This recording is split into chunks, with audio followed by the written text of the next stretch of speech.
Hello po, magluluto tayo ng beef. Hugasan natin siya.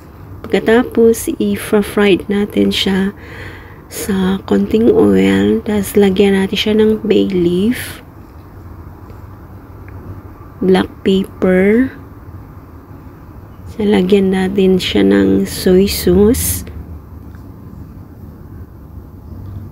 At saka oyster sauce. Ayan. Para mas lalong sasarap. Ayan. Igisa natin siya ng igisa para ma-mix talaga siya ng mabuti. Ayan.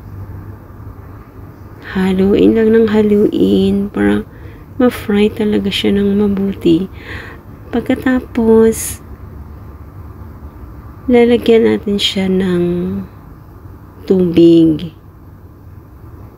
Ayan.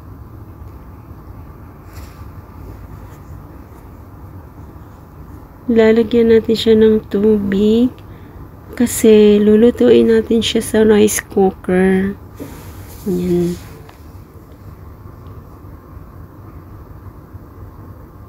Halo lang siya ng halo. Pagkatapos, ililipat na natin siya dun sa rice cooker para lulutuin natin siya. Palambutin natin. So, habang nakasalang na yung beef sa rice cooker, magkakat tayo ng potato at saka carrots. Cubes yung paghiwa natin sa potato at saka sa carrots. Ayan. Katapos i-fry natin siya konti sa oil. Ayan. Ayan, luto na yung beef. Tapos, i-fry muna natin yung curry paste. Itong curry paste na to ay ginawa ko to.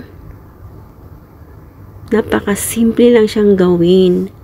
Mas maganda yung tayo ang maggagawa ng curry paste. Hindi natin nabibili sa mga shop.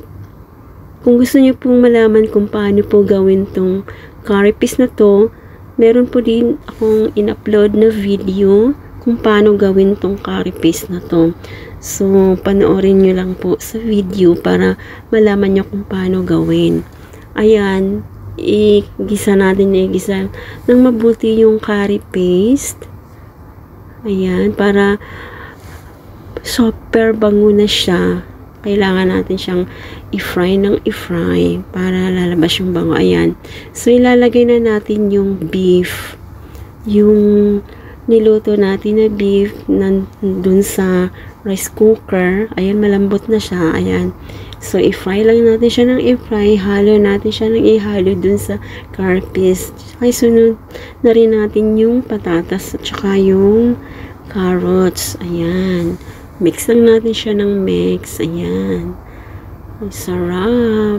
Diba? Actually, malambot na yung beef. Tapos, haluan na natin siya ng coconut milk.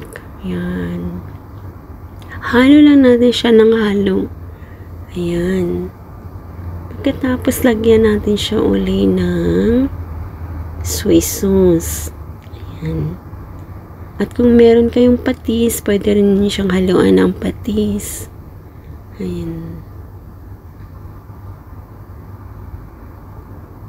Tapos kung walang pa yung yung coconut milk, pwede niyo po siyang haluan uli ng coconut milk kung kulang pa. Tapos ayan, lagyan natin siya ng lemon. Mga isang pirasong lemon. Ayan. At kung gusto niyo po siyang medyo masabaw, pwede niyo siyang haluan ng tubig at saka coconut milk. Ayan. Tapos lagyan natin pala siya ng konting rock sugar at saka salt. Diba ang sarap? Super sarap ng ating recipe today. Beef curry. Sana nagustuhan niyo po yung video at ang yung recipe natin. Please like, comments, and subscribe. Thanks for watching. Bye-bye and God bless to all. So yummy!